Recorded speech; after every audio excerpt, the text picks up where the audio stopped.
19 September 2025 সিঙ্গাপুরের সমুদ্র সৈকত। হঠাৎ ভেসে এলো এক হাড় হিম করা খবর, জুবিন গার্গ আর নেই।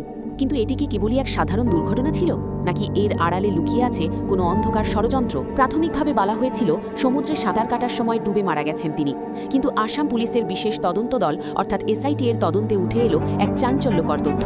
জুবিনের মৃত্যু স্বাভাবিক ছিল না, এটি ছিল একটি নিখুঁতভাবে সাজানো হত্যাকাণ্ড। পুলিশের অভিযোগের আঙুল খোদ জুবিন গার্গের প্রাক্তন ম্যানেজার সিদ্ধার্থ শর্মার দিকে। অভিযোগ উঠেছে কোটি কোটি টাকা আত্মসাৎ করার উদ্দেশ্যেই নাকি জুবিনকে সরিয়ে ফেলার ছক কষা হয়েছিল। এক সময়ের বিশ্বস্ত মানুষই কি তবে কাল হয়ে দাঁড়ালো? যার গান আমাদের বাঁচতে শিখিয়েছিল, তার জীবন কি তবে অর্থের লোভে শেষ হয়ে গেল? আজও আসামের আদালতে চলছে এই বিচার। আপনি কি মনে করেন, জুবিন গার্গ কি বিচার পাবেন? কমেন্টে আপনার মতামত জানান। সত্যের পথে এমন আরও সব রোমাঞ্চকর দলিল উন্মোচন করতে সাবস্ক্রাইব করুন রহস্যের দলিল।